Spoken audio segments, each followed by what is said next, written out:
الحمد لله رب العالمين نحمده سبحانه وتعالى ونستغفره ونستهديه ونعوذ بالله من شرور أنفسنا ومن سيئات أعمالنا من يهده الله فلا مضل له ومن يضلل فلن تجد له وليا مرشدا ونشهد أن لا إله إلا الله وحده لا شريك له ونشهد أن محمدا عبد الله ورسوله أدى الأمانة وبلغ الرسالة وتركنا على المحجة البيضاء ليلها كنهارها لا يزيغ عنها إلا هالك. أما بعد إخوة الإيمان السلام عليكم ورحمة الله تعالى وبركاته. نسأل الله تبارك وتعالى أن يجعل جمعنا هذا جمعا مرحوما وتفرقنا من بعده تفرقا معصوما ولا يدع فينا ولا معنا شقيا ولا محروما. اللهم آت نفوسنا تقواها وزكها أنت خير من زكاها أنت وليها ومولاها. اللهم علمنا ما ينفعنا وانفعنا بما علمتنا وزدنا علما. اللهم آتنا في الدنيا حسنة وفي الآخرة حسنة وقنا عذاب النار. اللهم ثبت قلوبنا على دينك يا أرحم الراحمين يا رب العالمين. اليوم نكمل إن شاء الله الدرس اللي كنا سبقنا وقدمنا تقدمنا فيه هو هجرة النبي صلى الله عليه وسلم. قلنا رانا في شهر من أشهر الله الحرم. شهر المحرم هذا هو بداية السنة الهجرية. قلت ما نتكلموش على السنة الهجرية دون أن نتكلم على أهمية هذا الشهر هذا، أهمية هذا الهجرة هذه، لأن شوف بداية السنة الهجرية هي بداية التاريخ الإسلامي وبدأت من الوقت الذي هاجر فيه الرسول صلى الله عليه وسلم. قلنا نبدأ صغيرة مقتطفة. قلنا باللي بدأت الهجرة من السنة 14 بعد 13 سنة والرسول صلى الله عليه وسلم مضطهد ولم يتبعوا إلا القليل. في السنة 14 الله سبحانه وتعالى أذن له أن يهاجر، فبدأ الرسول صلى الله عليه وسلم بالصحابة. قلنا أول من وصل من الصحابة هو مصعب بن عمير رضي الله عنه وابن مكتوم رضي الله عنهم، وبدأ يقرئان الناس. سبحان الله، هذه هي أمتنا أمة اقرأ. أول كلمة نزلت على الرسول صلى الله عليه وسلم اقرأ. هذه من المفروض الإنسان يأخذها عبرة، وهذا هو المنطلق شوف تاع النجاح تاع كل الأمم وتاع الريادة والسيادة هي كلمة اقرأ، تعلم العلم بصفة عامة. لأن هذا العلم لو كان نلاحظ الدولة في وقت رسول الله صلى الله عليه وسلم كون دولة عظيمة في وقت قصير. كذلك عمر بن عبد العزيز لم يحكم وقت طويل، ولكن بفضل العلم أول ما وضع عمر بن عبد العزيز مدارس للعلم باش يعلم الناس العلم. صلاح الدين الأيوبي هذا الشيء نتجاهله، لأن صلاح الدين الأيوبي عندما درست أنا صلاح الدين الأيوبي شفت أول شيء اللي وضعوا المدارس باش يعلم الناس. بفضل العلم تخترق كل أمر وتكون فتوحات وتكون تطور وتكون النجاحات بفضل العلم. الرسول صلى الله عليه وسلم يقول خيركم من تعلم القرآن وعلمه.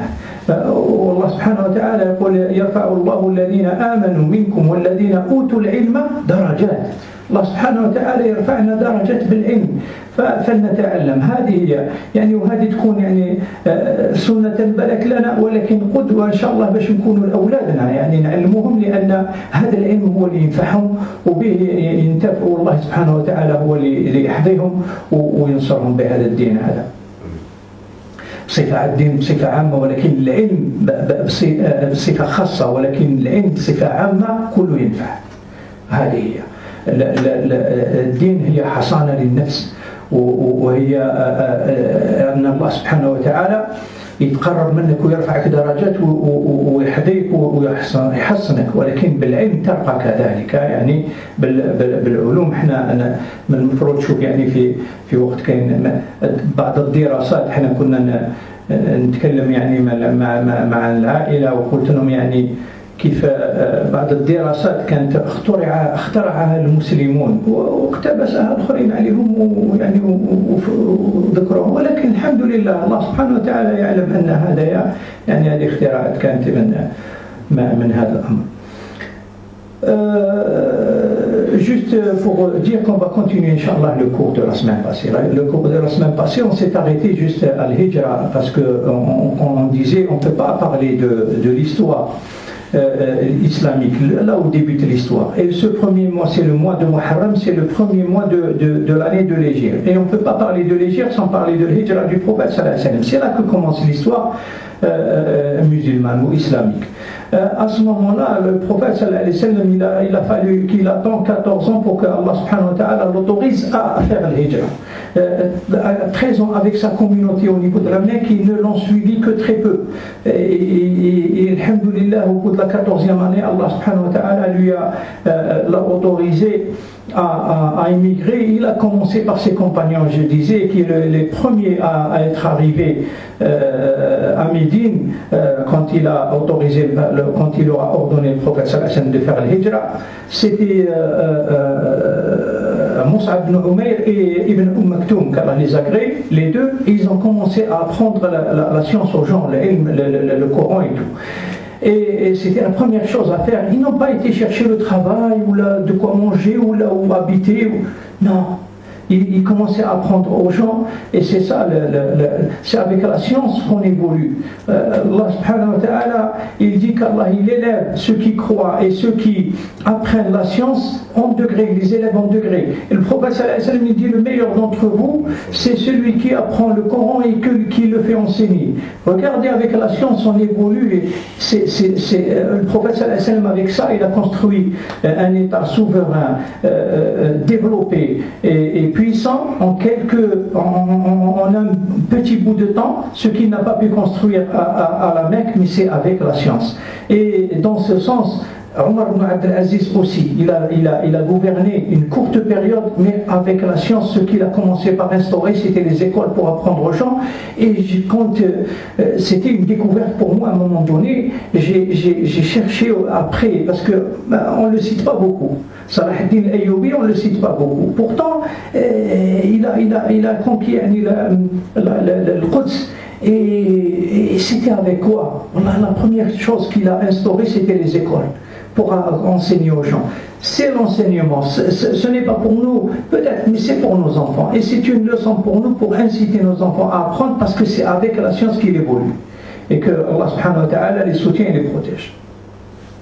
هذا فيما يخص يعني التاريخ. قلنا أول من وصل ثم تبعهم يعني مصعب بن عمير وابن مكتوم، يعني تبعهم يقول كما جاء في حديث البخاري سعد بن أبي وقاص وعمار بن ياسر الذي مات أبوه وأمه، يعني وكذلك بلال مؤذن. يعني سبحان الله كنا تكلمنا عليه، قلنا يعني ما بعد وفاة الرسول صلى الله عليه وسلم ما أذنش بلال على الإطلاق، ما كانش يقدر يتلفظ أشهد أن محمد رسول الله. يعني هو دار في باله فقده عندما عمر بن الخطاب، يعني عندما فتح إيليا، عمر يعني القدس هي إيليا، عمر بن الخطاب يعني شغل رغم عليه باش يأذن، وحاول بلال، حاول يعني من نيته، شوف يعني ماشي حاول عندما الحق أشهد أن محمد رسول الله، يعني تحت الأرض يبكي، ما قدرش يكمل. هذا هو يعني شوف حب الرسول صلى الله عليه وسلم. والرسول صلى الله عليه وسلم يقول حديث يعني والله صعيب على كل واحد فينا، يقول يعني الرسول صلى الله عليه وسلم لا يؤمن أحدكم حتى أكون أحب إليه من والده وولده ومن الناس أجمعين. والله يعني ما يكتملش الإيمان تاعنا حتى نكون نحب الرسول صلى الله عليه وسلم أكثر من الوالد والولد والناس أجمعين.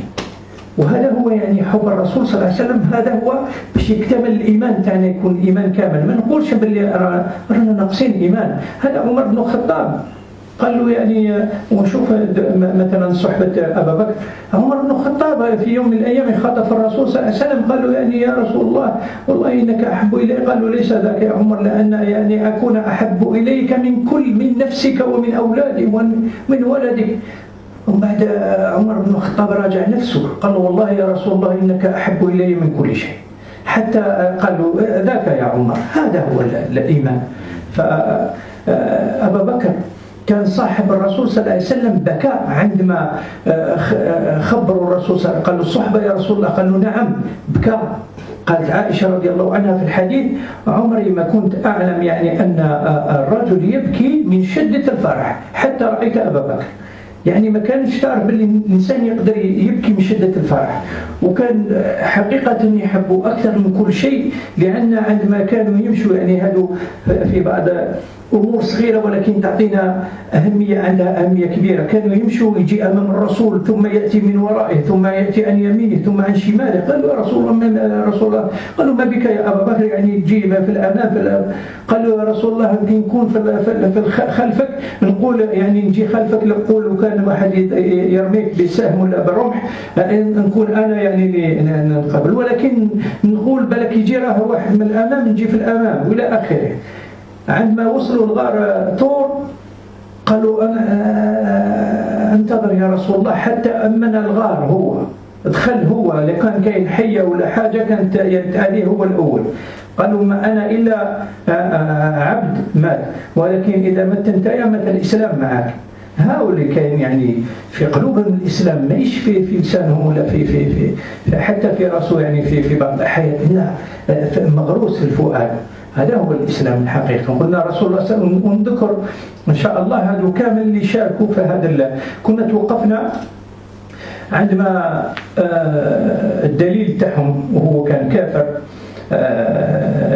عبد الله بن أريقة أخذهم من طريق غير يعني مألوف، ما كانوش يأخذوا كان هذا الطريق هو على ساحل البحر الأحمر إلى المدينة، كانوا يأخذوا طريق آخر، ولكن أخذهم من هذا الطريق باش يعني باش من الناس ما يفيقوش بهم، يعني إذا كان يمشوا بالطريق المعتاد الناس تمشي فيه ويتلاقوا فيه. فعندما أخذهم الرسول صلى الله عليه وسلم لاحظهم إنسان كانت قريش وضعت على رأس الرسول صلى الله عليه وسلم وأبا بكر 100 ناقة، اللي تقول يعني الآن 100 سيارة، هذا كانت ناقة ولا أكثر قيمة يعني. فوضعت 100 ناقة، فرأهم شخص يعني كان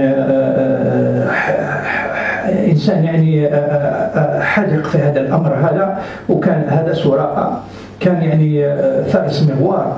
فرآهم عندما كلموه أصحابه قالوا له ممكن هذاك رسول الله، يعني ممكن هذاك محمد، يعني كانوا يقولوا ما يقولوش رسول الله، قالوا ممكن هذاك محمد مع أبا بكر.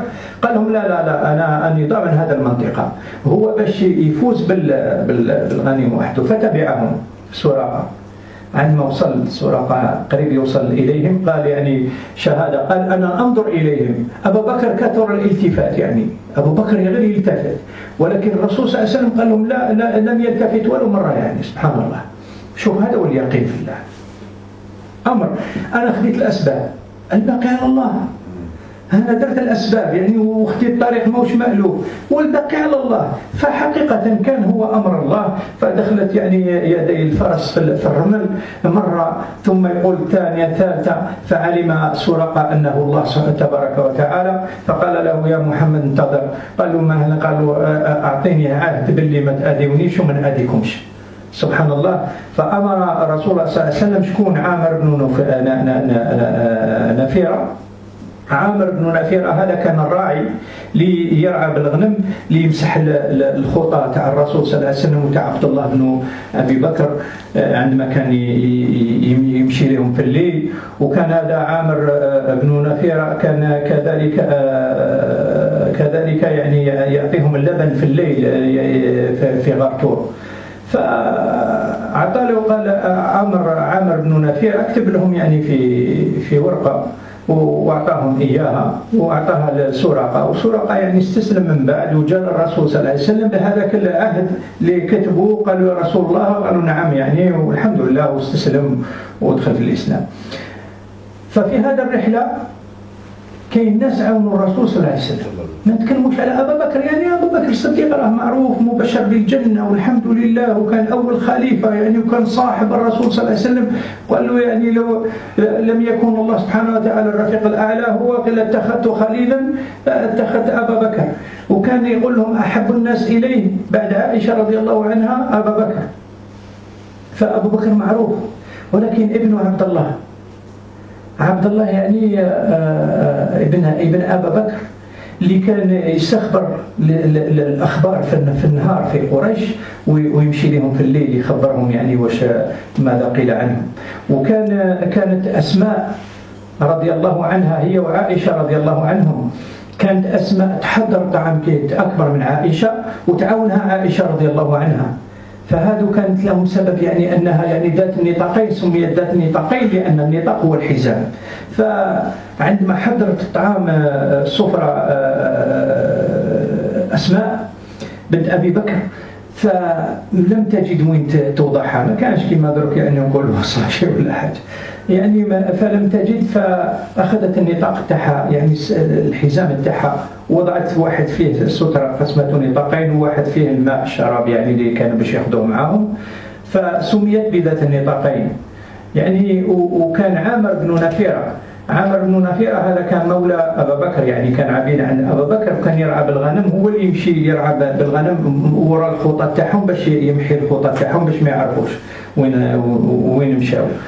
وهذو هما اللي كانوا يعني. وكان علي بن أبي طالب أو علي بن أبي طالب يعني معروف الحمد لله راه يعني رابع الخلفاء الراشدين، وكان يعني الرسول صلى الله عليه وسلم شكره ومدحه يعني كثيرا والحمد لله.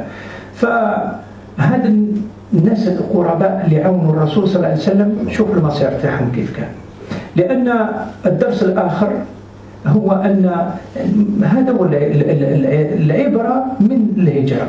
احنا ناخذ العبرة ما ناخذوش يعني مش قضية الهجرة فالهجرة هاجر خلاص ما نهى الله عنه، هذا هو الحديث عن الرسول صلى الله عليه وسلم أن تهجر ما نهى الله عنه، هذه هي. ولكن العبرة شوف إن الله لا يضيع أجر المحسنين. دوك نشرحها بعد ما نترجم هذه باسكو c'est des enseignements à prendre. On cherche à prendre les enseignements de cette hijra. Parce que le fait de parler de l'hijra, de l'immigration, on peut dire une chose.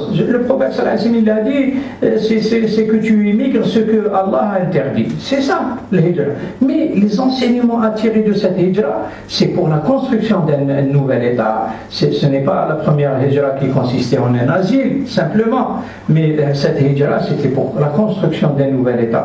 Et cette hijra, parmi les enseignements qu'on tire, c'est qu'Allah subhanahu wa ta'ala ne perd pas les efforts des bienfaisants. Pourquoi?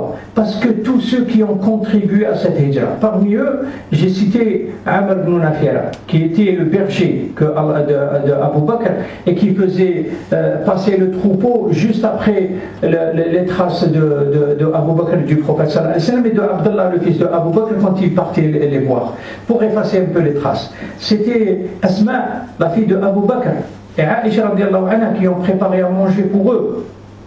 C'était Abu Bakr Siddiq, j'en parle même pas, on lui a promis le paradis de son vivant. Ali ibn Abi Talib, c'est la même chose aussi. Ils étaient parmi les khalifas après le prophète sallallahu alayhi wa sallam. Mais ces trois personnes, Amr ibn Nafira, Abdullah Ibn Abi Bakr, Asma et Aïcha, regardez ce qui leur est arrivé, parce que c'est des bienfaisants, parce qu'ils ont fait le bien, et Allah subhanahu wa ta'ala il ne perd pas les efforts des bienfaisants. On va voir Inch'Allah ensuite. كيف أسماء بنت أبي بكر رضي الله عنها بعد هذا الشيء، بعد ما وصلوا المدينة، شوف الله سبحانه وتعالى أعطاها واحد من العشر المبشرين بالجنة تزوج بها، الزبير بن العوام. من هو الزبير بن العوام؟ هو أمه عمة الرسول صلى الله عليه وسلم، وأبوه أخو خديجة رضي الله عنها. شوف يعني شوف هي دارتها في سبيل الله وما تنتظرش الأجر. هذه درس لينا، دير الأمر في سبيل الله، ما تنتظرش الأجر، ما تحوش عليه. ربي يعطيك، ممكن في سنة، ممكن في قل، ممكن في أكثر، ولكن إن الله لا يضيع أجر المحسنين. فتزوجت بواحد من العشر المبشرين بالجنة، حواري رسول الله صلى الله عليه وسلم. قال لكل دين حواري، وأنا حواريه هو يعني الزبير بن العوام اللي كان ابن عمته، وزوج وأبوه كان أخو خديجة رضي الله عنها زوجة النبي صلى الله عليه وسلم. فالزبير بن العوام تزوج مع أسماء بنت أبي بكر، وكان لهم الشرف العظيم أن أول مولود من المهاجرين هو ابن أسماء، ابن أسماء بنت أبي بكر. أول مولود لولد في المدينة من المهاجرين هو ابنها. خديجة رضي الله عنها وأرضاها زوجت بالرسول صلى الله عليه وسلم.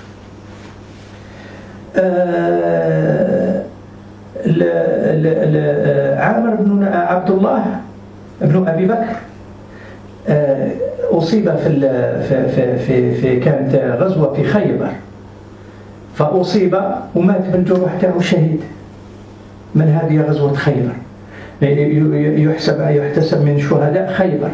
هذا مات في عهد أبي بكر السنة 11 من الهجرة، يعني في عهد أبي بكر. عمرو بن نافلة قصة، عمرو بن نافلة سبحان الله، الرسول صلى الله عليه وسلم بعثهم في سرية، قتلوا الكل إلا واحد فيهم، وهذا اللي كان يعني الحاكم تاع القبيلة الأخرى اسمه عامر. سأل هذا الأسير قال له من هذا الميت؟ قال له هذا عامر بن نافلة. قال له إني رأيته يرتفع على الأرض حتى أصبحت أنظر السماء من بينه وبين الأرض. رفعوا الملائكة.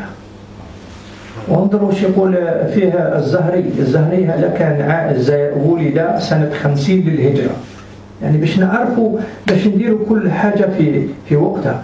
ولد الزهري ولد سنة 50 للهجرة. قال أنه عندما جاءوا باش يدفنوه ما قدروش يرفدوه، دفنته الملائكة. هذا عامر بن نافلة اللي كان شوف يخدم في سبيل الله، وكان يعني بالك الناس تحذروا لأنه عبيد عن أبي بكر مولى أبي بكر، ولكن الله سبحانه وتعالى ما يضيعش الأجور. Regardez l'importance de faire un travail pour Allah. Qu'est-ce qu'on a à gagner? Beaucoup.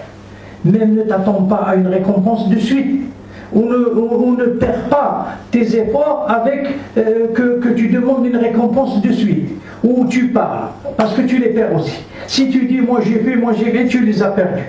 المن والأذى, et ne fais pas tort aussi, parce que si c'était pas moi, si ceci, tu les as perdus aussi, le hasanat. Mais si tu le fais pour Allah et tu espères la récompense divine, regarde ce qui est arrivé à tous ceux qui ont aidé le prophète sallallahu alayhi wa sallam.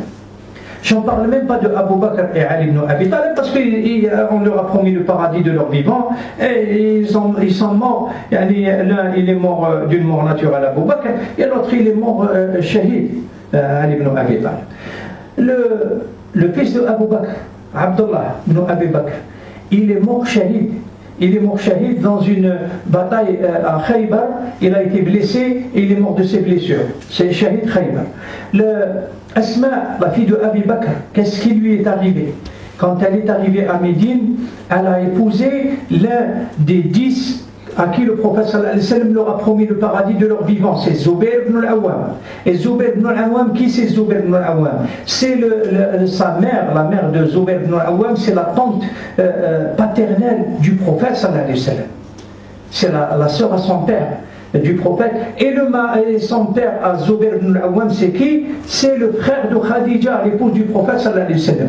Donc elle a épousé Asma, Allah chauffe la récompense qu'il lui a donnée. Elle a épousé Zubayr ibn al-Awwam à qui on lui a promis le paradis des sang vivants.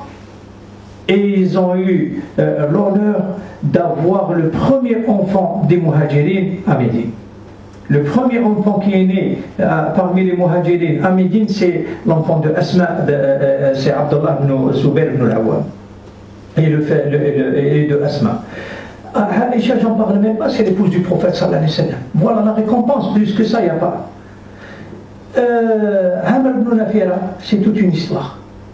C'est toute une histoire. Le berger, il était esclave de Abu Bakr. Regarde, auprès d'Allah, est-ce qu'il y a un esclave ou quelque chose comme ça? Non. auprès d'Allah parce qu'il a une mort incroyable. Je m'en souviens d'un autre hadith aussi, dans le sens du hadith, je vais vous le dire. Le prophète sallallahu alayhi wa sallam, il les a envoyés en groupe pour une mission. Il a envoyé un groupe. Ils ont tous été tués sauf l'un d'entre eux. Et on a demandé à l'un d'entre eux qui était vivant, leur chef de ceux qui les ont combattus, il lui a dit c'est qui cette personne-là? C'est qui cette dépouille, ce mort? C'est qui? Il lui a dit c'est Amr ibn Nafira. Il lui a dit je l'ai vu s'élever après qu'il était mort. Je l'ai vu s'élever jusqu'à ce que je voyais le ciel entre lui et la terre. C'est-à-dire il a été élevé si haut pour qu'il puisse voir le ciel entre lui et la terre. Et Zahri, c'est il a laissé beaucoup d'œuvres dans la religion. Il est né en l'an 50 de l'Hégire. Il a vu, entre autres, ils disent qu'il a vu Abu Huraira, c'est-à-dire il a vécu parmi ceux qui étaient proches. Voilà. Az-Zahri, il a dit que ce qui m'est parvenu, c'est que quand il voulait enterrer Amr ibn Nafira, ils n'ont pas pu l'enterrer, ils n'ont pas pu le porter. Mais il a dit, j'ai vu les anges l'enterrer. Amr ibn Nafira. Voilà l'importance auprès d'Allah de quelqu'un qui fait des efforts pour Allah uniquement et qu'il ne les perd pas, il les laisse comme ça, j'ai fait pour Allah et je le laisse pour Allah. Voilà comment Allah récompense les efforts. Ces personnes-là et beaucoup d'autres, ils ont beaucoup de mérite. Quand le prophète sallallahu alayhi wa sallam sur le chemin, j'en parlerai jamais assez des mérites d'Abu Bakr. Non seulement il se mettait devant lui, à côté pour le protéger, pour protéger le prophète, mais aussi quand ils sont arrivés à Ghatour, c'est lui qui est rentré en premier, il lui a dit attends, s'il y a quelque chose, c'est un matin, moi en premier. Ensuite, quand ils étaient en voyage, ça prête à... Subhanallah, c'est l'intelligence de Abu Bakr. Quand ils étaient en voyage, Abu Bakr il était connu, c'est Bani Quhafa, c'est une tribu noble, très noble. Il était très riche, Abu Bakr, il faudrait le savoir. C'est parmi les plus riches de la Mecque. Et tout le monde le connaissait. Alors, à chaque fois qu'il passait, et quand il partait vers Médine, on lui disait oh Abu Bakr, comment ça va et tout, il lui passait le salam, il lui disait c'est qui est avec toi? Il parlait du prophète sallallahu alayhi wa sallam. Il leur disait, c'est mon guide, il me montre la voie. Et eux, ils comprenaient que c'était le guide pour lui montrer le chemin. Mais lui, subhanallah, le chemin spirituel. قال لهم هذا دليلي قال لهم يدلني يا سبحان الله هذا دليلي قال لهم يدلني على الطريق. Voilà quand avant d'arriver قبل ما وصلوا يعني المدينة كان جاي الزبير بن العوام بقافلة كان يعني مشى عندهم رحلة هما للشام فعندما راجع وجد أبا بكر والرسول صلى الله عليه وسلم قبل ما يدخلوا المدينة فأعطاهم ثياب بيض. سبحان الله الحكمة الله سبحانه وتعالى كيف يدير الأمور يعني ما كانش زهر في أعطاهم ثياب بيضة باش دخلوا بهم للمدينة. أول من شافهم يهودي هو اللي قال لهم يا أيها الناس إن جدكم الذي تنتظرونه قد وصل. فراحوا الناس يجروا إليه. وهنا يعني قصة أخرى حديث تاع لعبد الله اللي سماه هو عبد الله الرسول صلى الله عليه وسلم بن سلام وهو كان يهودي كان حبر من أحبار اليهود يعني وعالم. وقصة أخرى نذكرها إن شاء الله. Le prophète sallallahu alayhi wa sallam quand ils allaient arriver à Médine, parce que bon, j'en passe des petits détails, mais quand ils allaient arriver à Médine, ils ont rencontré Zubayr ibn al-Awwam qui arrivait de Cham, yani du moins de l'Orient, et qui commerçait. Il avait sa caravane. Et quand ils lui ont dit qu'on va à Médine, il leur a donné des habits blancs. Subhanallah. Regardez, ils sont rentrés propres à Médine. Avec des habits blancs et tout. Et عندما يعني دخلوا المدينة استقبلهم ووفد الناس إليهم والناس يعني ما تعرفش الرسول صلى الله عليه وسلم في المدينة عندما يشوفوا يعني جالسين الرسول وأبا بكر كانوا يحيوا أبا بكر لأن عنده شايب يعني كان شايب أبا بكر فيروحوا يحيوا أبا بكر. ماذا فعل أبا بكر؟ شوف يعني الدهاء، شوف يعني بطريقة غير مباشرة ناض أبا بكر، قام أبا بكر وضلل على الرسول صلى الله عليه وسلم، يعني دار له الضل. سبحان الله، خلاص عرفوا الناس باللي هو رسول الله. شوف الحنكة يعني كيفاش الناس يعني عندهم هذاك الحكمة، ما يجيكش بصفة مباشرة يعني مش أنا ولا هذا لا راكم احنا رانا ربي يغفرنا ويهدينا إن شاء الله. Oui, non, mais notre façon de parler maintenant, c'est... Je disais que quand les gens se sont rués vers Abu Bakr et le prophète sallallahu alayhi wa sallam quand ils sont arrivés à Médine, mais ils ne connaissaient pas le prophète, ils ne savaient pas que c'était enfin relativement jeune, il avait 50 ans, mais Abu Bakr était plus âgé, il avait les cheveux blancs, Abu Bakr. Les gens croyaient que c'était Abu Bakr le messager. Alors ils allaient saluer Abu Bakr et tout. Abu Bakr, par pudeur et aussi par sagesse, il n'aura pas dit directement je ne suis pas le prophète. Qu'est-ce qu'il a fait pour leur montrer que ce n'était pas lui le prophète? Il s'est levé, il a fait de l'ombre au prophète sallallahu alayhi wa sallam. Voilà, les gens ont compris que ce n'était pas lui le prophète, mais c'est plus voilà, c'est qui le prophète. أول شيء اللي عمله الرسول صلى الله عليه وسلم يعني قبل من أول شيء هو بناء مسجد قباء. مسجد قباء للصلاة فيه تعدل عمرة. الصلاة في مسجد قباء ركعتين تعدل عمرة. يعني شوف سبحان الله، الرسول صلى الله عليه وسلم سنة مؤكدة أنه كان يعني في مسجد المدينة، فكان كل يوم سبت يتوضأ ثم يذهب إلى مسجد قباء يصلي ركعتين ويرجع كل يوم سبت. والله يعني كل ما نكون تماك مع الجماعة يقولوا لنا نمشيو نقول لهم لا تضروا السبت. هو الحكمة سبحان الله، يعني هو عندك أجر عمرة، عندك أجر عمرة لأن الرسول صلى الله عليه وسلم ما حددش اليوم، ولكن تزيد أجر السنة زيادة. ف la première chose qu'il a fait le prophète sallallahu alayhi wa sallam une fois arrivé à Médine, c'est qu'il a construit une mosquée. Il a construit un lieu où les gens puissent se voir, puissent apprendre, puissent pratiquer leur religion, puissent se développer, puissent partager. C'était la mosquée de Quba. La mosquée de Quba, c'est la première mosquée qui a été construite en islam. La première construite pour les gens, c'est Mecca, c'est le Kaaba. La première mosquée en islam, c'est Quba. Ce n'est pas, les gens ils croient que c'est la mosquée du prophète sallallahu alayhi wa sallam à Médine. Non, c'est Quba. Et le mérite de Quba, c'est que le prophète sallallahu alayhi wa sallam, il a dit celui qui fait 2 rak'at, 2 unités de prière, 2 rak'at à Quba, ça équivaut à une umrah. Et le prophète sallallahu alayhi wa sallam avait pour habitude chaque samedi de faire ses ablutions à sa mosquée là où il habitait aussi, et de se rendre à Quba, faire 2 rak'at et revenir. Chaque samedi il le faisait le prophète sallallahu alayhi wa sallam. Quba, c'est pas la mosquée qu'on appelle Bir Ali ou un truc ça? Non, non, c'est autre chose. Bir Ali, هذاك هو الميقات. الميقات وين تبدأ الإحرام يعني حدود تاع الإحرام.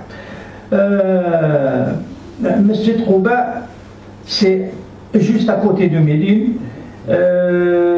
à côté aussi de Masjid al-Qiblatayn, mais ils sont dans à peu près le même périmètre. C'est pas très loin de Médine, c'est à l'entrée de Médine. Si on vient de la Mecque, bien sûr, du sud. Voilà le mérite de Quba. عندما وصل الرسول صلى الله عليه وسلم حديث يعني سبحان الله، هذا عبد الله بن سلام يهودي حبر من أحبار اليهود، سمع بالمجيء تاع الرسول صلى الله عليه وسلم، قال نشوف هذا النبي هذا ونسأله 3 أسئلة، إذا كان جاوبني هو نبي، ولما جاوبنيش ما راش نبي. فقال أول شيء عندما لاحظته شفت في وجهه أنه ليس بوجه كذاب.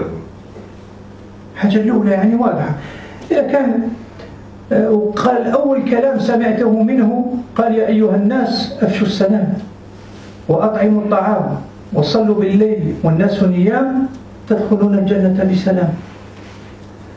قال: علاش ما عرفش باللي وجهه يعني موش وجه كذاب؟ لأن يعني الإنسان اللي يقوم الليل برك وجهه يتنور، ما بالك رسول الله صلى الله عليه وسلم هو رسول يكون وجهه منور؟ مستحيل يكون كذاب، دائما وجهه كحل يعني، وعافانا الله وإياكم يعني خير. فهذا عبد الله ما كانش اسمه عبد الله، كان اسمه واحد آخر، سمى الرسول صلى الله عليه وسلم هو اللي سماه عبد الله. قالوا: يا رسول الله، قالوا: أريد أن أسألك 3 أسئلة. هو كان عنده علم كبير من ما ترك يعني آل من آل إبراهيم وآل يوسف عليه السلام، ما ترك يعني كل وصلوا، كان عنده علم كبير منهم، من الدين الأول يعني من ملة إبراهيم. فقال له: ما هو أول طعام؟ يعني كيف تكون يعني الآخرة؟ السؤال الأول. ثم قال له: ما هو أول طعام أهل الجنة؟ ثم قال له: كيف الولد يكون يعني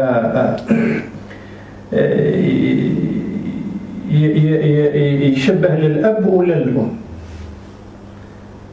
فالرسول صلى الله عليه وسلم أجابه، يعني هذا الحديث البخاري.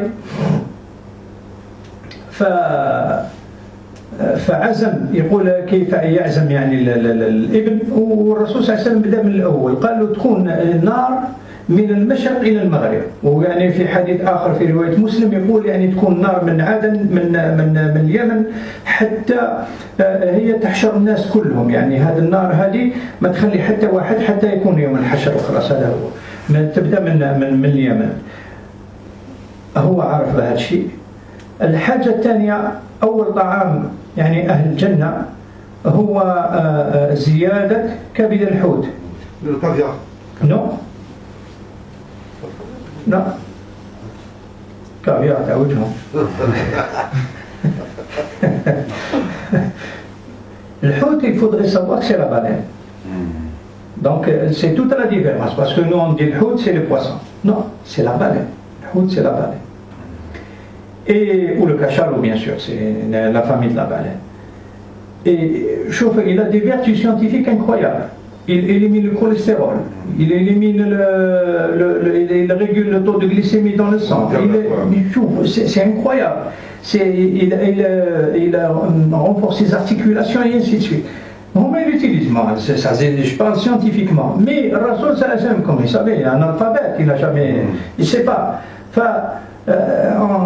Djibril il a informé que c'était le foie de la baleine, il y a une partie ziyada.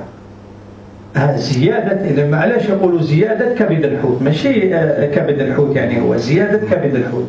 فهذا كلا دي فيرتو انكرويابل. هذا هو طعام يعني لأول طعام يكرم الله بهم أهل الجنة. وكيف يكون الولد يشبه للأم ولا للأب؟ قالوا إذا جرى الماء تاع الأب هو الأول عزم يعني، وإذا يعني جرى الماء تاع الأم قبل الأب عزمت، يعني يكون يشبه الأخوال باش ما نقولوش الأم. هذه حاشاكم وأكرمكم الله قصة الحمار. البغل تسقساوه شكون باباك؟ قال لهم خالي العود.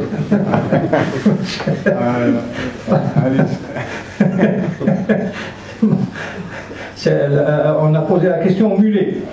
On essaie le mulet. Et on lui a posé c'est qui ton père? Il lui a dit non, mon oncle c'est le cheval.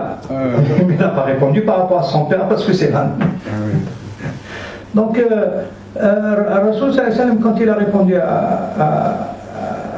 Abdullah ibn Salam, عندما جاوبوا عبد الله بن سلام قال له: يا رسول الله، قالوا إن اليهود يعني قالوا يقدروا يغيروا يكذبوا على الإنسان ويغيروا يشوهوا الصورة تاعو، وكان يعرفوا باللي قالوا إذا كان تكلمهم ما تقول لهمش باللي أسلم. فمشى لهم الرسول صلى الله عليه وسلم قالوا: ماذا تقولون في فلان بن سلام؟ قالوا له: عالمنا وابن عالمنا وخيرنا وابن خيرنا إلى آخره. فقال لهم لو قلت لكم أنه قد أسلم قالوا معاذ الله أعاذه الله يعني ربي بعد عليه هذا الشيء. فخرج لهم عبد الله بن سلام قال لهم يعني أشهد أن لا إله إلا الله وأشهد محمد رسول الله. قالوا شرنا وشوى ابن شرنا يعني شوفوا مباشرة سبحان الله. فهذا يعني هذا هو الحديث يعني أطعموا الطعام هو اللي رواه هذا يا عبد الله بن سلام. قال يعني أول ما وصل الرسول صلى الله عليه وسلم شف في وجهه النور يعني موش وجه تاع إنسان اللي كذاب يعني سبحان الله. عبد الله بن سلام c'était un juif mais c'était pas n'importe quel juif, c'était un savant parmi les juifs et c'était un rabbin, un grand rabbin et que il connaissait la religion depuis Ibrahim alayhi salam. Il était parfaitement au courant de choses que ne connaissait pas tout le monde. Il a dit je vais voir celui qui prétend être messager. S'il me répond à 3 questions que je connais de notre religion, c'est que c'est un messager. S'il ne les connaît pas, c'est pas un messager. Il lui a posé 3 questions. Il lui a dit comment connaît-on la fin des temps, c'est-à-dire le jour de la résurrection, si vous voulez, et comment, quelle est la première nourriture des gens du paradis, et comment ça se fait que l'enfant il ressemble soit à son père, soit à sa mère. Le prophète sallallahu alayhi wa sallam, Jibril l'avait informé de ça. Il a répondu, il lui a dit, c'est-à-dire on connaîtra le jour de la résurrection parce qu'il va y avoir un feu, et comme dans une autre version de Muslim, il dit que le feu démarra de Aden en Yémen, et il va de l'est jusqu'à l'ouest, c'est-à-dire qu'il va brûler tous les gens et il fera en sorte que ça soit la fin des temps. Et il dit la première nourriture des gens du paradis, c'est la partie qui est en plus dans le foie de la baleine. Parce que le hout en arabe veut dire baleine.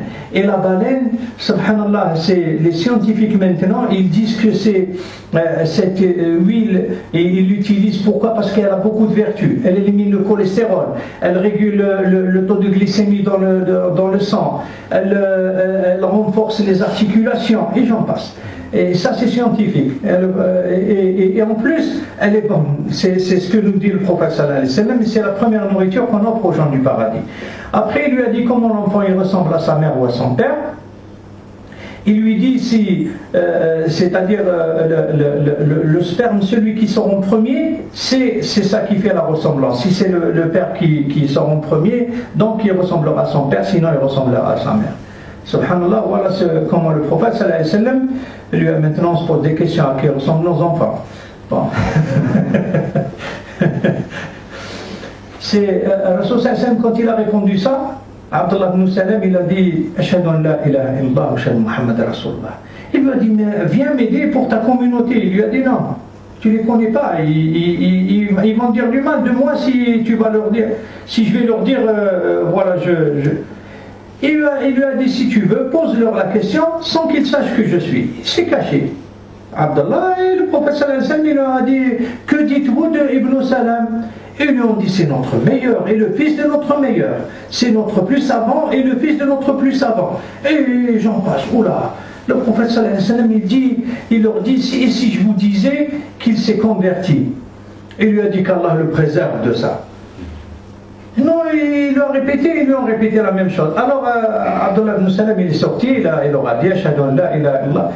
Et ils lui ont dit au messager d'Allah, c'est le plus mauvais d'entre nous et le fils du plus mauvais. Donc d'un coup, il est devenu l'ennemi. Voilà l'histoire de Abdullah ibn Salam, entre autres, comment il s'est converti. Et il faudrait savoir que le prophète sallallahu alayhi wa sallam l'a cité comme étant des gens du paradis. والحمد لله. وهذا يعني العبر وهذا اللي خديناهم يعني من بصفه موجزه من هجره النبي صلى الله عليه وسلم. كلام كثير عن الهجره، الصحابه رضي الله عنهم وارضاهم، يعني شوف كانوا كلهم يخرجوا في الليل الا عمر بن الخطاب خرج في الصباح. واللي حب يجي يعني. وخرجوا معاه يعني عدد كبير في روايتين، يقولوا 20 بالعائلات تاعهم، ويقولوا 30 يعني من الصحابة بالعائلات تاعهم. يعني شوف يعني سبحان الله، ما بقى كي خرج الرسول صلى الله عليه وسلم من مكة، ما بقى في مكة حتى يعني صحابي إلا المستضعفين. المستضعفين كان يعني منهم نذكر عبد الله بن عباس وأمه، وكان بعض الناس يعني كان قصص عبر كبيرة. شوف يعني ربي كيفاش جزاهم. شوف عندما الإنسان يبتلى والله يعود يرجع لله ويقول هذا ربي راه يبتليني. في بعض الأحيان احنا نبتلى باش ربي يعطينا حاجة ونضيعها على أنفسنا بعدم الصبر. لو كان الإنسان ما يصبرش مازال شوية ما يصبرش يضيع كلش. روايتين، الأولى صهيب الرومي. صهيب الرومي كان يعني يختم السيوف، وكان يعني ماهر فيها، وأصبح يعني غني جدا، غني في مكة ومعروف، وكل يعني يقصدوه باش يخدموا عنده. صهيب الرومي هو اسمه يدل عليه، موش عربي، رومي من روم يعني. فعندما أمرهم الرسول صلى الله عليه وسلم بالهجرة، صهيب الرومي كان خارج، عارضوا له من جماعة من قريش، من صناديد قريش. قالوا له إلى أين؟ قال لهم ماشي يعني المدينة، وعرفوا باللي راح يهاجر. قالوا جئت فينا صعلوك، يعني ما عندك حتى شيء، والآن يعني درت المال وكل شيء وراك ناوي تخرج وتروح هكذا. قال لهم لو أعطيتكم كل مالي أتركتموني؟ قالوا له نعم. أعطاهم المال ومشى. الرسول صلى الله عليه وسلم عندما جاء قال له ربحت تجارتك. في رواية يقول له صهيب الرومي يا رسول الله ما خبرت حتى أحد. قال له هذا جبريل يكون يعني خبرت.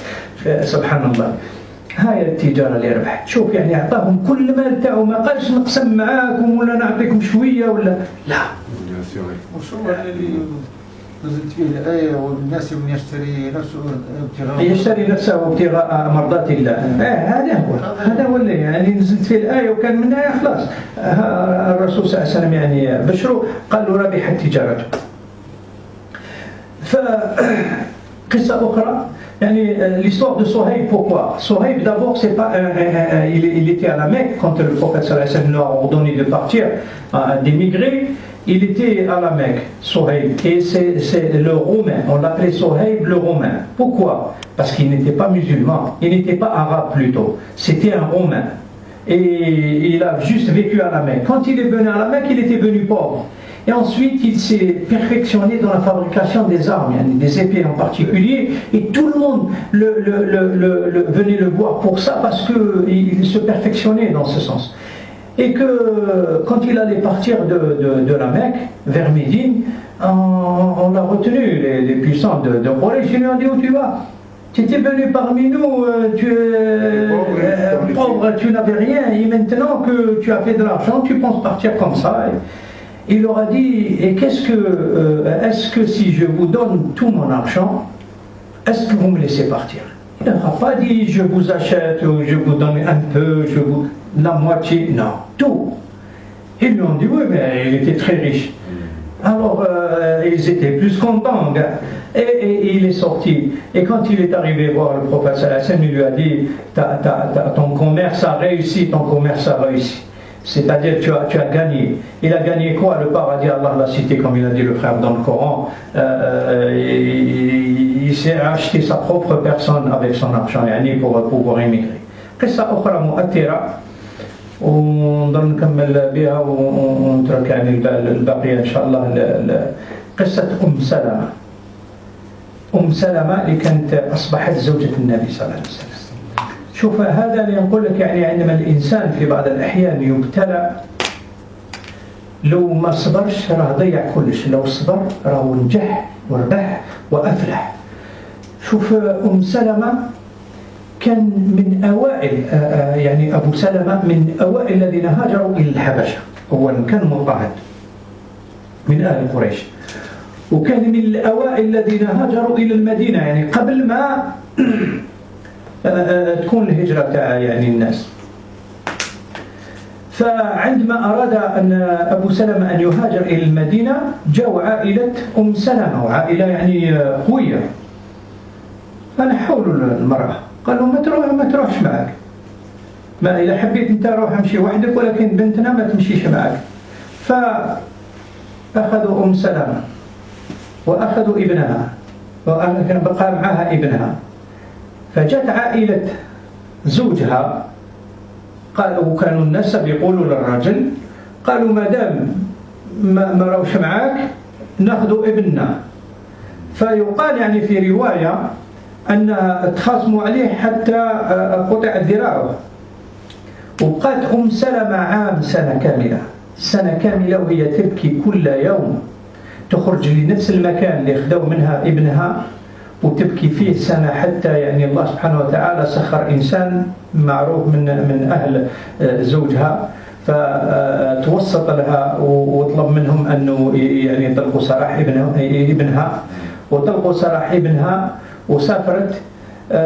كان صحابي جليل يعني نسيت ما ذكرتش الاسم تاعو، عندما شافها يعني خارجة من المدينة من مكة على ناقة هي وابنها، قال لها إلى أين؟ قالت له إلى المدينة. ما كانش اللي صاحبهم، قال لها يعني الله ما نخليك يعني تمشي وحدك. سبحان الله، شوف هذه الشهامة اللي كانت فيهم والرجولية يعني كانت. فأخذ شوف تصور 500 كيلومتر. أنا يعني كنت والله خطرة يعني رحت لواحد الجماعة قلت لهم والله ما تحشموا يعني فكنا ماشيين من مكة للمدينة في الكار كليماتيزي، قال لك ناقصة الكليماتيزاسيون، زيدونا أنا سخانة. قلت له سخانة؟ رسول الله صلى الله عليه وسلم كان يمشي، قلت له الحجر هذا يحرق وهار بين الآخر وانت سخانة في كار كليماتيزي مكسر، يعني شوف سبحان الله. فتصور هذا الصحابي الجليل خدا، كانت تقول عندما يلحق يرقد الجمل ويذهب للظل تحت شجرة يعني يرتاح ويخليها هي وابنها، ومن بعد يجي يرجع يأخذ الجمل ويمشي به مشيا على الأقدام 500 كيلومتر باش يوصلها برك للمكان. يعني تصور هذا هاو صحابي جليل كذلك يعني فعل الخير. أم سلمة وش أصبحت؟ ربي ابتلاها عام وهي بعيدة عن ابنها. شوف يعني ذاك عام، أتصور إحنا لو كان يروح في كاش الجهة سمانة ولا تولد ما توحشت ولا مش سمانة. لا أنت شوي أكثر. أو ما دخلش أو ما جاش. ومن بعد أم سلمة يعني شوف الله سبحانه وتعالى كيفاش الأجر درجة. Salama, c'est une histoire pour nous. Pourquoi c'est une histoire? Et c'est un enseignement pour nous. Elle a été éprouvée par Allah tabaraka wa ta'ala. Quelle est la leçon qu'on doit tirer? Quand on est éprouvé par Allah, quand on a un problème, il ne faut pas se précipiter ou il ne faut pas vouloir la solution à tout prix. Il faut patienter pour avoir la récompense. Parce que c'est ce qu'elle a fait Salama. Salama, quand son mari Abu Salama, il a émigré en Éthiopie, la première immigration, c'était le premier asile, c'est-à-dire qu'il était persécuté par les gens de la Mecque. Quand ils ont entendu que Médine, ils allaient accepter les gens, ils sont partis en premier, avant tout le monde, avant que le prophète sallallahu alayhi wa sallam dise à ses compagnons. Et la famille de Salama n'a pas laissé la mère de Salama partir avec son époux. Et ils l'ont enlevé à son époux. Ils étaient forts et son époux il est parti tout seul. Et il a laissé son fils avec elle. La famille de l'époux, ils sont venus, ils ont dit on récupère l'enfant. Il ne faudrait pas qu'il reste avec sa mère parce que avant il disait que l'enfant il dépend de son père et ainsi de suite. Alors ils ont pris l'enfant au point, dans une version, je ne suis pas très sûr de l'authenticité, mais ils disent qu'ils lui ont même arraché un bras. Elle pleurait, mais ça c'est authentique, elle pleurait, elle sortait chaque jour. à l'endroit où ils lui ont pris son fils, elle pleurait, elle attendait, elle espérait, elle demandait à Allah qu'il lui rende son fils. Un an après, regardez la patience énorme. Un an après, Allah tabaraka wa ta'ala, il lui a consacré une personne qui était de la famille de son mari, qui a été intercédée en sa faveur et qui a ramené l'enfant à sa mère. Elle a pris un chameau, elle est partie, elle allait sortir vers la Mecque. Un compagnon, parmi les compagnons, l'a vu. Il lui a dit: où est-ce que vous allez comme ça? Elle lui a dit: à la Mecque, à Médine. Il lui a dit: par Allah, je ne te laisse pas partir toute seule. Il prenait la bride du chameau et lui en premier à pied, 500 km. J'ai raconté une histoire, je n'ose même pas la raconter. On était en bus une fois de la Mecque vers Médine. Le bus climatisé et tout. Il y avait des jeunes qui commençaient à se plaindre. Il fait très chaud, augmenter la clim et tout. J'ai été les voir, je leur ai dit: vous n'avez pas honte. Le prophète sallallahu alayhi wa sallam, il a fait ça à pied. Et vous êtes dans un bus climatisé et vous vous plaignez encore. Regardez là. Le compagnon à pied, il devançait la dame et elle disait que quand il n'avait ni nourriture ni rien, et elle disait quand pour se reposer, il abaissait le chameau, il partait chercher de l'ombre dans un arbre, sous un arbre, il dormait un peu. Et quand il se réveillait, il levait la bride, il prenait la bride, il partait en premier, et elle derrière lui. Voilà, comme a fait Moussa alayhi salam. Et voilà, c'est-à-dire les valeurs qu'avaient les compagnons du prophète sallallahu alayhi wa sallam. C'était des valeurs, parce que 500 km, c'est pas, on ne parle pas de 2-3 km, c'est peut-être qu'ils ont mis 500 km à pied, peut-être ils ont mis 5 jours ou plus, ou 10 jours, ou j'en passe. Voilà, mais cette patience-là, elle a été récompensée. Et Salama, واش من الجزاء تاعها عندما توفى كان في الممات يعني أبو سلمة الرسول صلى الله عليه وسلم جاء ووقف معه حتى توفى فقالها الرسول صلى الله عليه وسلم يعني احتسبي يعني إلى الله وقولي اللهم أجرني في مصيبتي وخلف لي خير منها. قالت له: ما نوجدش خير من أبو سلمة يعني حتى الصحابة يقولوا له: يا ودي احتسبي إلى الله وقولي اللهم خلف لي خير منها. فعندما قالتها سلمة ربي أعطاها خير من أبو سلمة، الرسول صلى الله عليه وسلم هو اللي تزوج بها. شوف يعني عندما الله سبحانه وتعالى يبتليك وأنت تصبر، شوف الجزاء لا محالة. ولكن أنت ما صبرتش راك ضيعت كلش، راك ضيعت. أنت مبتلى إذا صبرت راك إن النصر مع الصبر، إن النصر مع الصبر يقول الرسول صلى الله عليه وسلم. وإذا ما صبرتش راك ضيعت كلش. Regardez Salama comme elle a patienté 1 an sans ses enfants, son enfant, et toute seule. Et quand elle a patienté et elle est restée patiente et tout, Allah subhanahu wa ta'ala l'a récompensé. Comment il l'a récompensé? Quand son mari allait mourir, le prophète sallallahu alayhi wa sallam est venu la voir et lui a dit espère la récompense d'Allah, et dit que Allah compense, c'est-à-dire moi dans ma peine, et compense-moi mieux que mon mari. Elle lui a dit non, je fais mieux que mon mari, il n'y a pas. Il lui a dit dis-moi ça, dis ça auprès d'Allah, et c'est Allah qui décide.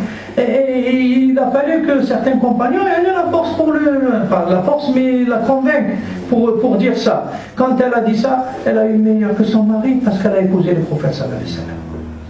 Voilà, si on connaissait l'inconnu, on faisait des... Mais on ne connaît pas. Il suffit, comme le prophète sallallahu alayhi wa sallam nous a dit une chose très importante, la victoire vient avec l'endurance ou la patience. نكتفي بهذا القدر إن شاء الله اليوم. نسأل الله تبارك وتعالى أن يجعل جمعنا هذا جمعا مرحوما وتفرقنا من بعده تفرقا معصوما. اللهم اهدنا فيمن هديت وعافنا فيمن عافيت وتولنا فيمن توليت وقنا واصرف عنا شر ما قضيت وبارك لنا فيما أعطيت. اللهم آت نفوسنا تقواها وزكها أنت خير من زكاها أنت وليها ومولاها. اللهم يا أرحم الراحمين اللهم اشف مرضانا ومرضى المسلمين واسترنا يا أرحم الراحمين واحفظنا يا رب العالمين واحفظ أبناءنا واهدهم إلى صراطك المستقيم. اللهم اهد أزواجنا واهدنا يا رب لأزواجنا ولأهلنا اللهم ثبتنا على دينك. اللهم آتنا في الدنيا حسنة وفي الآخرة حسنة وقنا عذاب النار. باسمك اللهم وبحمدك أشهد أن لا إله إلا أنت أستغفرك وأتوب إليك. سبحان ربك رب العزة عما يصفون سلام على المرسلين الحمد لله رب العالمين. بارك الله فيكم. الشيخ عاشوراء يوم الأربعاء والخميس. لا